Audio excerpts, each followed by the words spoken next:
so I guess we crashed. So I guess we just had crashed. So hopefully you're back and I'm back.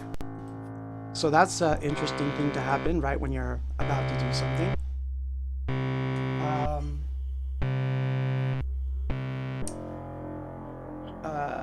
Are we back?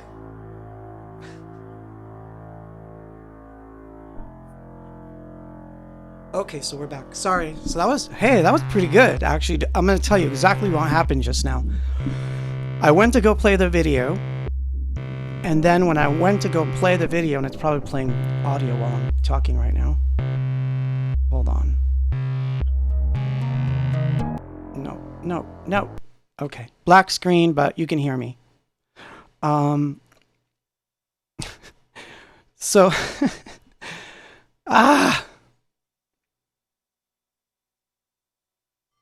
So, yeah, I can do all that crazy switching really fast, but I actually made the computer crash. So I wanted to do this because it took like 2 hours to find all this footage and just put this stupid little snippet together. So that's why I was so adamant. And anyway, I'm sad now. I crashed the computer. The signal went down. So are we back? Can you guys... And someone wrote, the influence of Beatles, Joy Division, and Kraftwerk is always in your music. Yes, it is. And I can't deny it. But I'm like the bastard baby that they had, that they hoped would never like actually, do something. But anyway, so it was really funny. So let me try this again.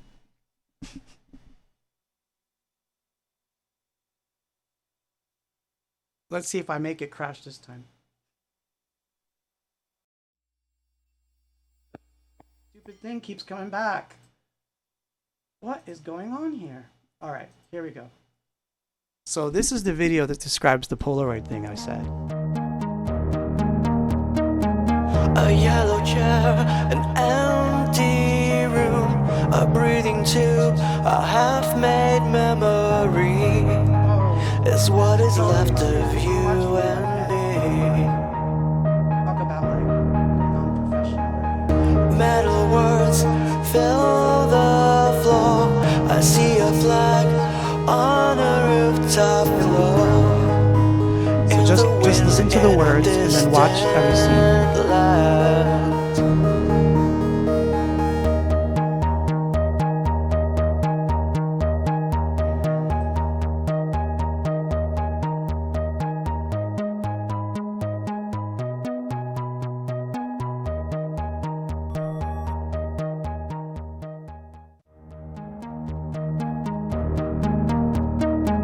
A yellow chair, an empty room, a breathing tube, a half-made memory is what is left of you and me. Metal words fill the floor. I see a flag on a rooftop floor. In the wind in a distant land. Me, I care.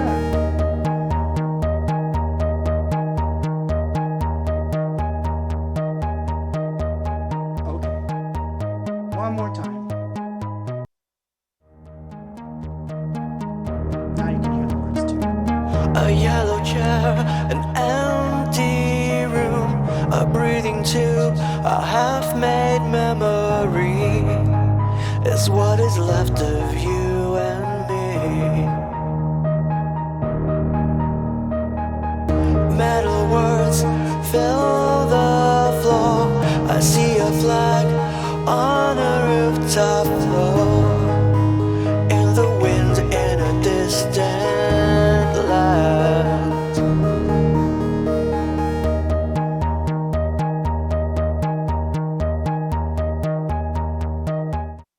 So, I was wearing 2 headphones. Look at that.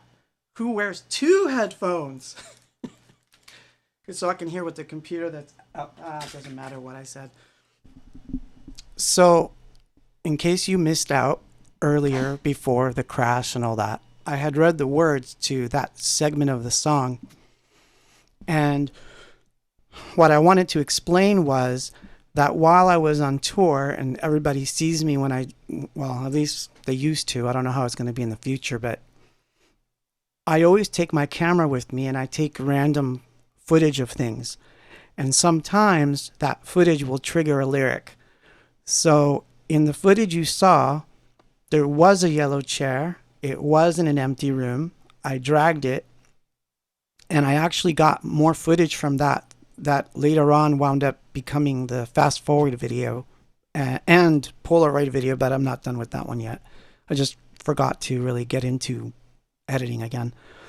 And the metal words on the floor were that I actually saw that this metal sign had been removed, and it was on the floor of the venue we were playing in Texas. And I believe this was not 101, but one of those off venues that we did a show in El Paso. So I'm pretty sure it was El Paso. And then when we went to Peru, the person that you saw leaving in the corridor is Robert Enforson.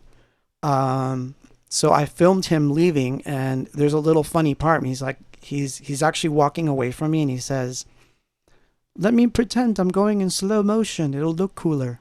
But I actually slowed him down in the end. So that was that bit. And then back in Lima, I actually managed to get to the roof of the hotel, and I filmed the flag up there. And that's where that bit of the song came from. So I thought it would be cool that when I filmed this video and I had the lyrics, you would actually see all those things. Oh, and the breathing tube. That's an interesting one too. I was in the hospital. The day that we arrived in Oroya, I got altitude sickness, and they had to put me on oxygen at really early in the morning, which turned out to be a really cool thing, because it just gave me all this extra stamina, and I was able to do like a 2-hour set that night at like 14,000 feet. So it's pretty interesting. So yeah, that was Elegant Machinery's Robert Enforson in that corridor. And so as you can see, while the lyrics don't really mean those things inspired those phrases. So that's sometimes how lyrics work. Other times I'm just making shit up, or I'm basically telling a story about someone I know, and I'm just changing all the parameters of the story. So Lalo says, "I was with you the day you filmed at the top of the hotel." That's right, you were there. See, that's what I mean. So now you know where some of that stuff comes from. And earlier, when I played that little bit from the ESQ, the Industrial Wasteland bit, Industrial Wasteland was one of the first songs I ever wrote. In fact, it was a question that somebody asked on the last one. They wanted to know, what was the first song you ever wrote? Well, as it happens,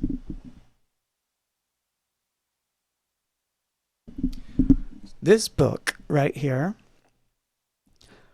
is my first lyric book.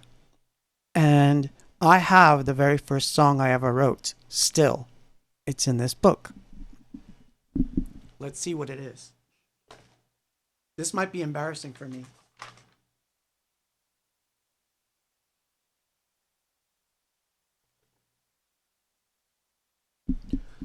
So I think I was 19, and I may need glasses for this. Oh my God. Ah. Well, that's funny. Never when I need them, right? Okay. It's okay, I can read. So this is the first song I ever wrote. It's dated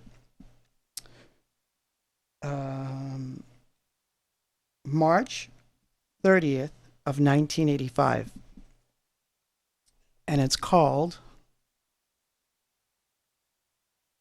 Blue. So it's really bad. The sky turned blue, and so will you, like the burning bed and the fallen birds. I don't know if I can read this. Hold on. Crap! Meanwhile, you can watch another video.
So, yeah, that was our dreams. I'm wearing 2 headphones and glasses. So if that doesn't make you laugh, I don't know what will. um, now I can read the lyrics. And don't ask me why I have the second pair of headphones on. It's just not worth the explanation at this point. So here we go. My very first song. You ready for this? The sky turned blue, and so will you, like the burning bed and the fallen birds. We tried so hard to find a way to make this through the maze, blind. We're trapped in a world we cannot understand. We love by the smoldering fire and coldly touch in the daylight. Your hair is like the wind. I felt it and it was gone. So the world is blue, and so are you. As the tide turns in, my tears will fill volumes. You changed my time, although I felt it wrong. You took me into your flesh, it was warm to feel, but there were always truths behind deceit. I still crave you, as I did when you loved me so long ago. My eyes are blue. I've wasted time. My eyes are blue because they still want you. That was my first song. I don't even remember what the melody was like, but it was probably really bad. But one of the funniest things that did happen was that when I was recording demos for the diary, I actually pilfered some of the early lyrics to create the songs. So it's really funny how I go and I find, different things, anyway. But this is the original lyric book. So in my nerdiness, I'm going to find something else I found.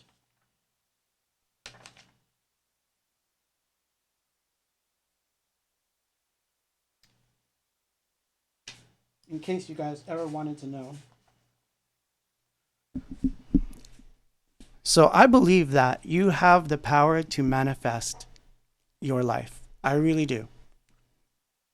In fact, I want to point something out. So, Living in Oblivion was written on February of 1988. Then we were signed the following year.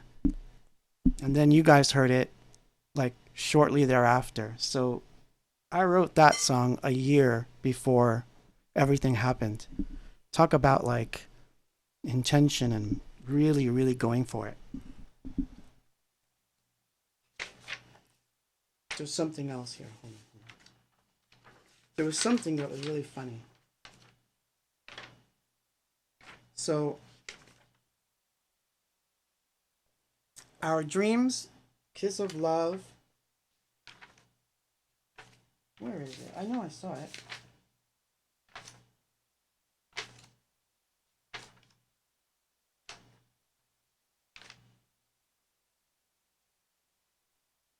So, When We Lie and Our Dreams were both written within a month of each other. I've always said that I wrote them on the same day. Musically, yes. Lyrically, no. But When We Lie, the lyrics were written on February 17th, 1989. So just under a year before we would record it, and then you guys would hear it. But from February to December of that year, wherever we toured, that was definitely on the set list. So why am I saying this stuff? Well, I'm saying it because it's crazy to me that in this little chip were all the sounds to those songs, because this chip, once I found a data tape that loaded it, I actually heard the notes, and the notes said, this is the backup for February 1989, has all the new songs on the set on it. So obviously you heard Our Dreams was on it.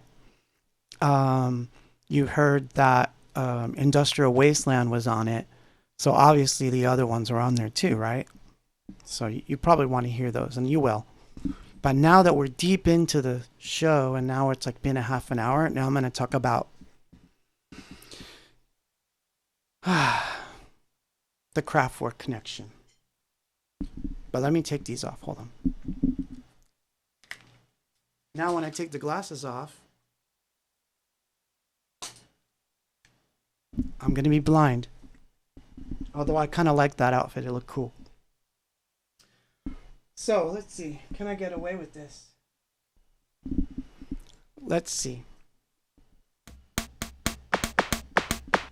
So yeah, I had done some DJ sets, and in two of my DJ sets, I had mixed or done a mashup of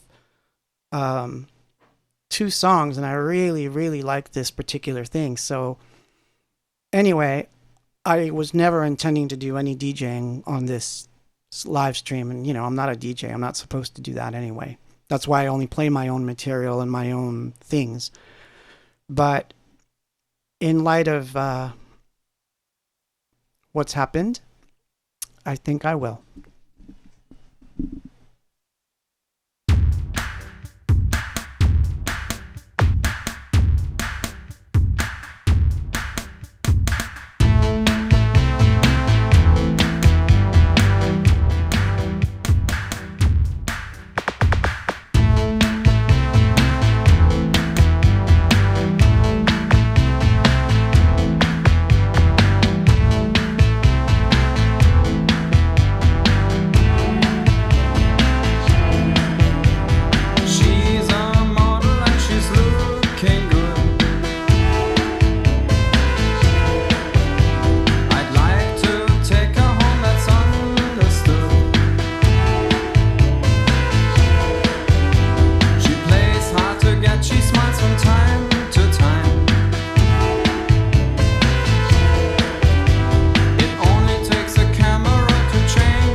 je vivrai sans toi le temps des souvenirs, car je le vois venir déjà, le temps des souvenirs.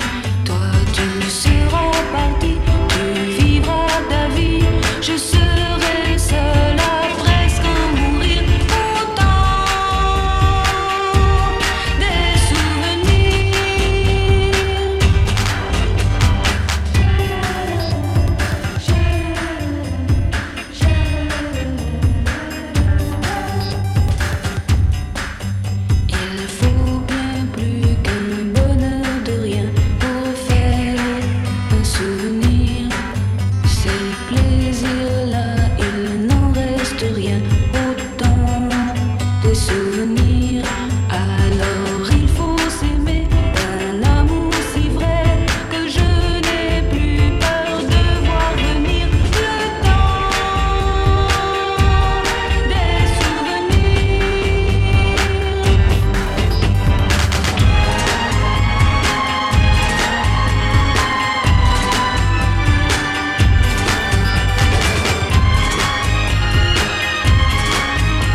So how do you like them apples? That was Kraftwerk, of course, doing The Model. That's my little ode.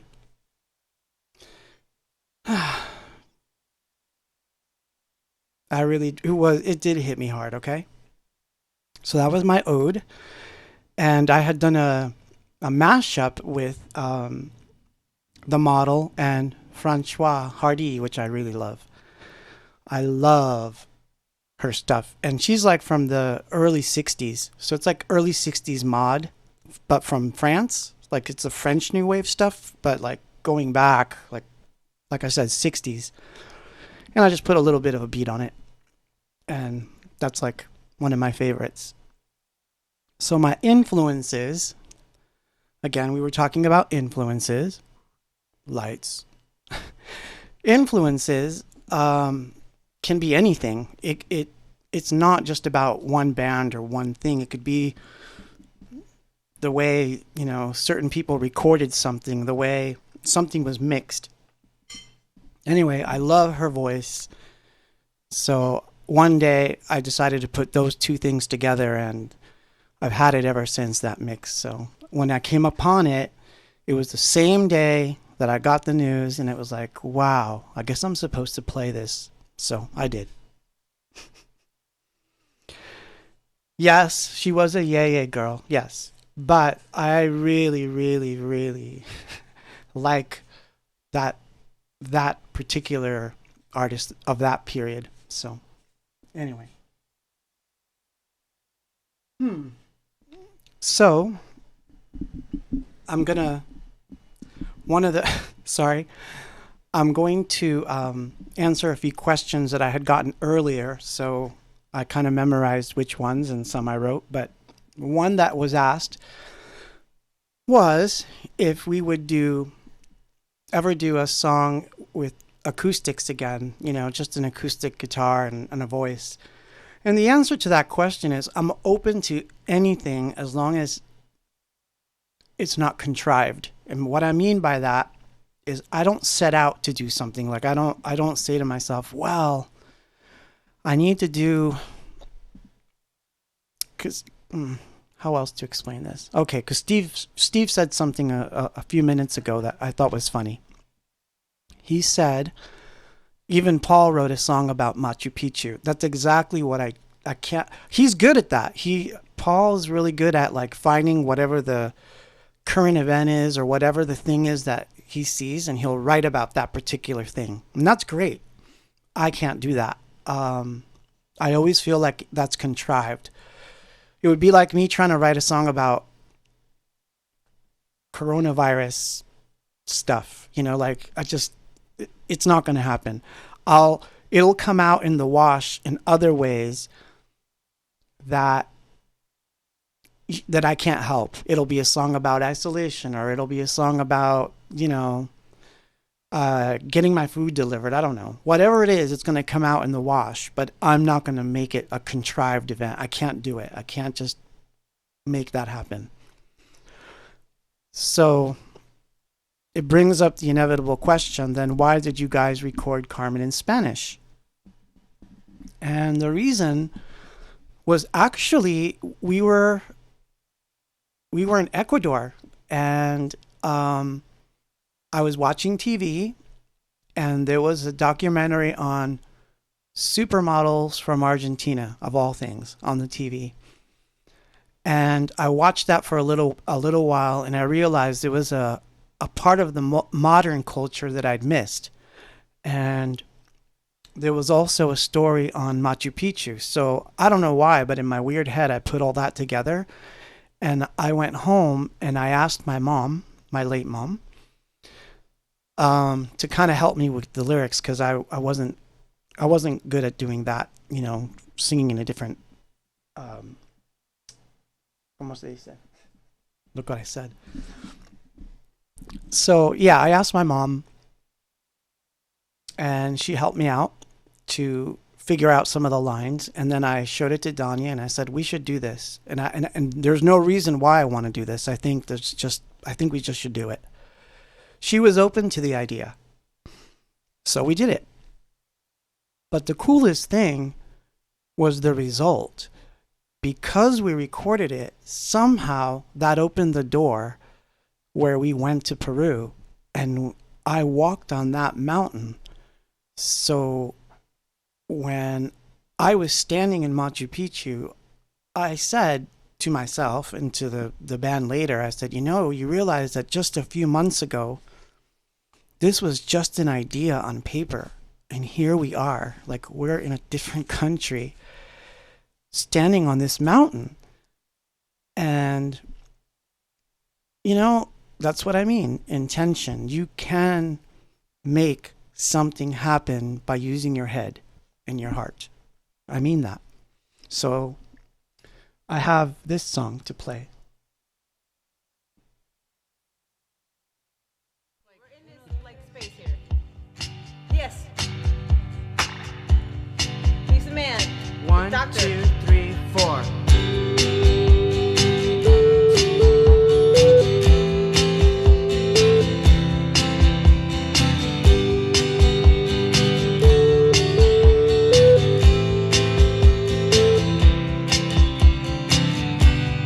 Voy a hacer si no sentir esas noches junto a ti, los recuerdos de mi gran amor. Carmen se fue, es difícil entender. He perdido fe en la realidad.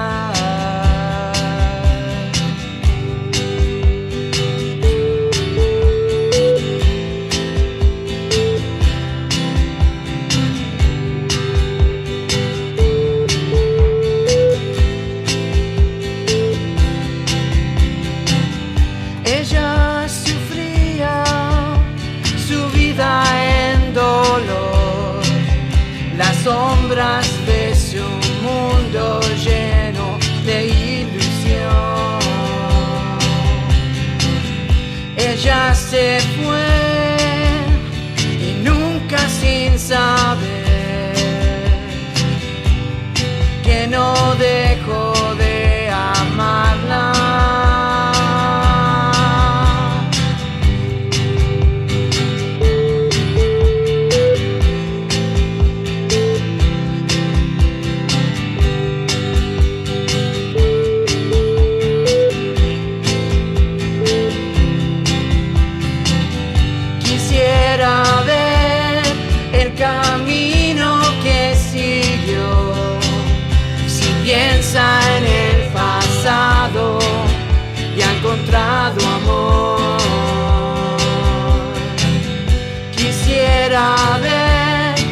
el camino que siguió. Si piensa en el pasado y ha encontrado amor, el amor,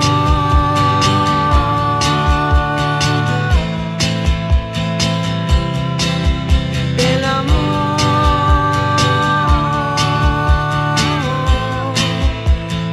All together now.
So that was Carmen in Spanish.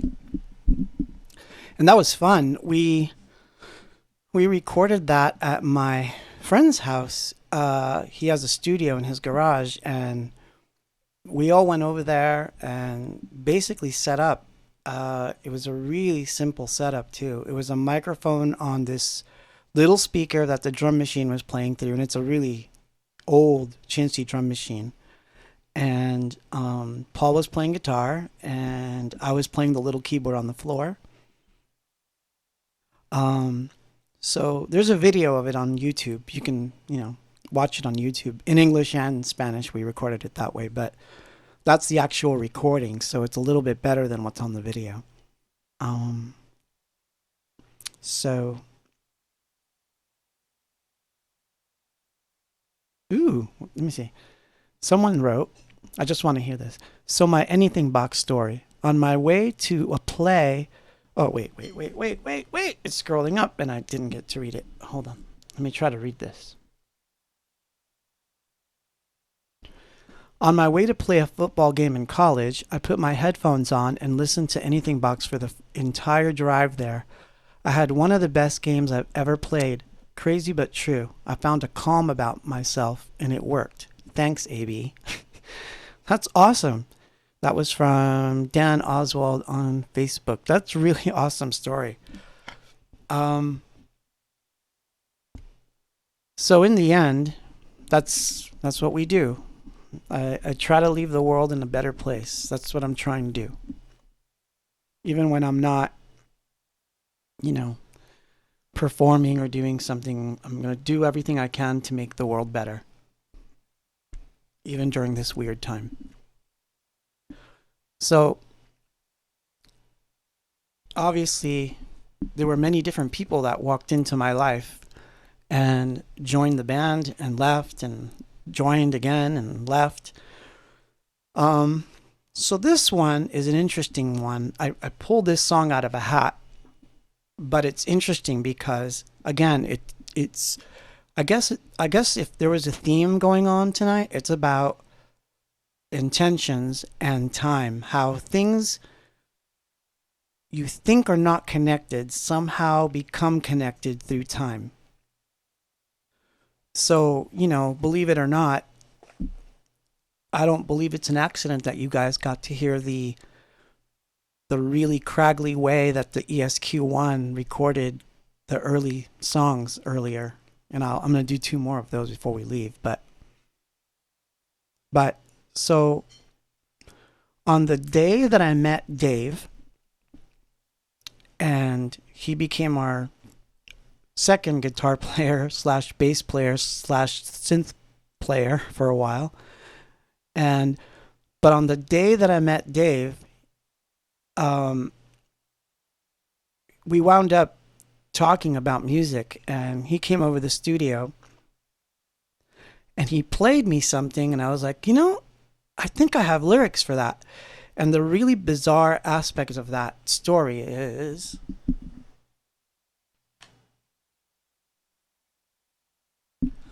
I have a song from 1985. So I opened this book to this particular page, and I think to myself, and basically say this to Dave, you just play, and I think I have the words for that song you just played me. And so he played guitar, I opened this book, and we recorded this song. It's really rough, but you can tell when something just works. And again, this song waited, 25 years to be found with him, and now another 6 or 7 years before you guys hear it. So this is called Met a Strange Girl. Ooh, do I remember how to do this? Recording. All right. Okay. Go.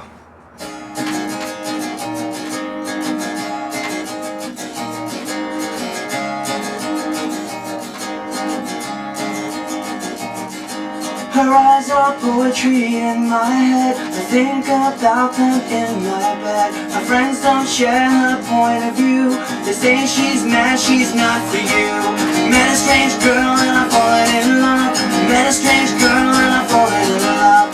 Met a strange girl and I'm falling in love. Met a strange girl and I'm falling in love. Her movements are so lyrical. The way we danced is beautiful. She wants to change the world again, back to what she said it was. Met a strange girl and I'm falling in love. Met a strange girl and I'm falling in love. Met a strange girl and I'm falling in love. Met a strange girl and I'm falling in love.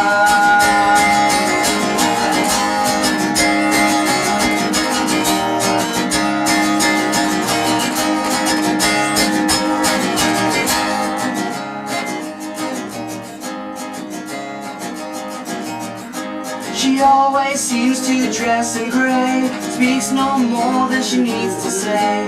I can always call her house, she's always there to answer me. Met a strange girl and I'm falling in love. Met a strange girl and I'm falling in love. Met a strange girl and I'm falling in love. Met a strange girl and I'm falling in love.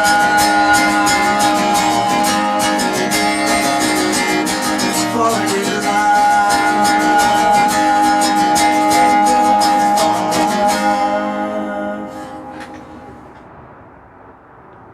So that was the night that I met Dave South, right there.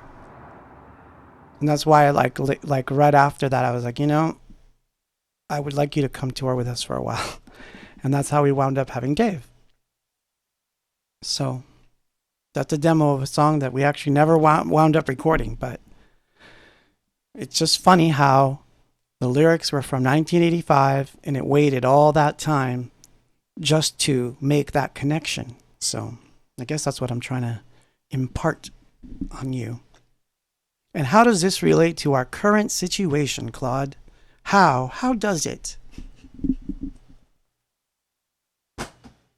I don't know yet, but it does.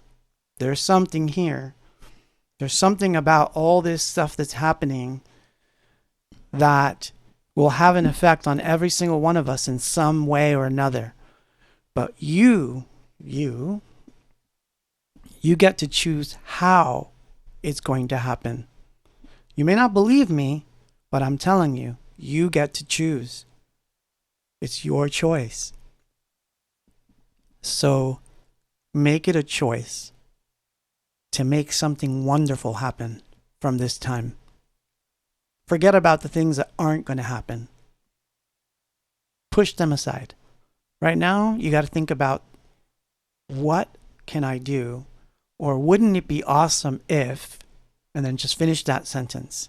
That's what I want you to try, okay?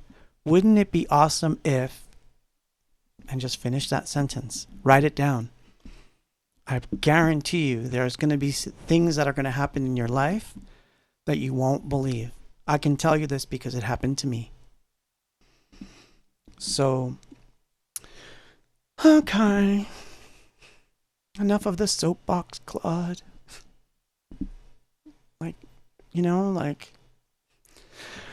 So I think I'll play that other little video clip now. So this was the very first sequence that came from the ESQ. Oh, and that's another thing. I wanted to I wanted to point this out. When you watch these, you're going to watch my hands mute and unmute things. That's actually how we performed. We never actually sequenced the entire song. We would actually play, when I played live, I would mute and unmute instruments or put up the volume and lower the volume. I did not arrange them into songs until we were playing live. And we used to have a chart that basically told me where to mute and what to do. So I actually had to look at this chart while I was on stage singing and playing. So things have gotten a lot easier since then, but it took a lot of work to play in anythingbox in the beginning. So here we go. Yes, reverb settings on the fly, as Mike says. So hang tight. Here we go. Switching.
So try to imagine that I have that going on, a drum machine that is synced up to it so that it'll play the beats, but obviously there's different beats in the song, so I had to change those two.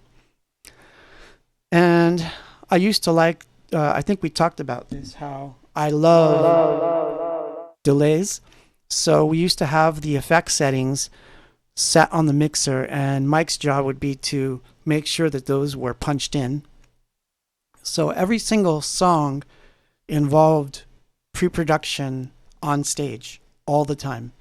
But I got good at it. I got really fast at it. I was amazed how I couldn't do it when I was trying to play it off to ESQ the other day. I was like, wow, I used to be so fast at this, and I can't mute this and undo that at the same time, because I obviously got used to being able to do it really fast in a different way. There was no such thing as a mute group. And for those that are like not audio nerds, a mute group is when you say, I want the bass, this vocal, that effect all to be muted with one button.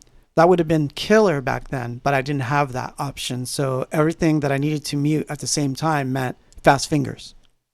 Like that, one of those kind of things. So that, and then I had to play the Juno live because the Juno had no memory. So I had to program each sound that I was going to play before we played it. So it was very hard back then. So, and I have one left on that. So here's another one from the same era. I know you guys will recognize this too. So I'm going to play that, and then when I come back, it's over. I'm kidding. I mean, I'm not kidding. You notice I'm wearing the two headphones again? That's so I can hear what you're hearing when that, I don't know.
Yeah. Yeah, even going back and doing that was really hard. It's a shame that I didn't get to show you a video that I had made, or I should say I recorded it, but then when I transferred it to the computer to edit, it wouldn't play, so I wasn't able to edit it. But I had to actually open up the ESQ, and I filmed this, and try to jerry-rig the battery compartment so that it would play these songs. So it literally took me all day to get just what you heard. Well, there's a few more, but I'll save them for the next one because they're funnier or weirder. Some of them were unknown, but this one I knew that, you know, you guys would want to hear, so I made sure that we played those three main ones. So yeah.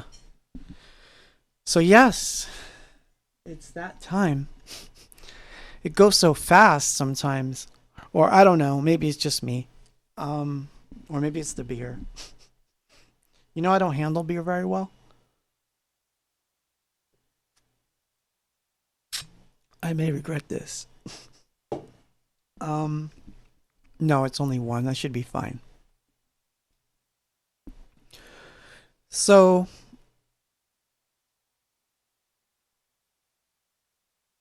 thank you. Someone wrote, please support Claude by making sure you have his entire collection on Bandcamp, iTunes, and so forth. That's really nice. Yeah, I haven't pushed that in any way, you know, but that would be nice. Every little bit helps at this time. To be honest with you, man, the thing that has me worried isn't so much like, I don't know what's going to happen. So I'm trying to keep my eye on the future. And I know that somehow, some way we will make it through this. I know we will. Which is funny because the closing song, well, it has a story too. So I'm going to tell you this little story and then the closing song. So I'm not going to tell you a damn thing. I'm going to save it. I'm just going to play it. So this is the last song. As always, I'm definitely going to read every single comment. I'm going to try to reply to all of them. I just can't do it while I'm doing everything else because there's a lot of work here. Trying to play, do live remixing, and everything else that I sometimes mess up doing, but at least I'm trying.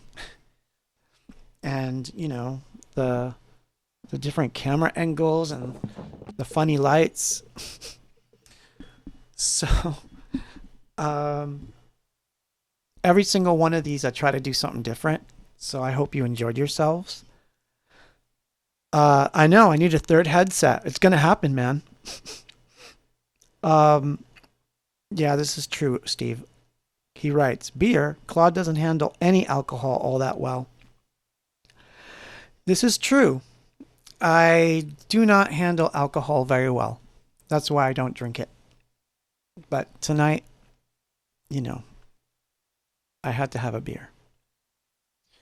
So I leave you with this song that I think tells you that someday everything will be all right. Someday, some way. And with that, I bid you good night.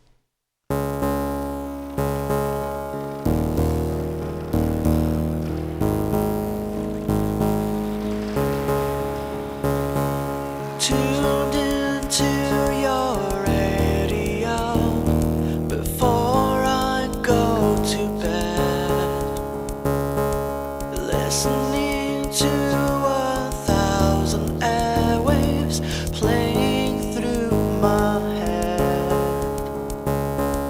You are so far away, and I just can't believe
Good night.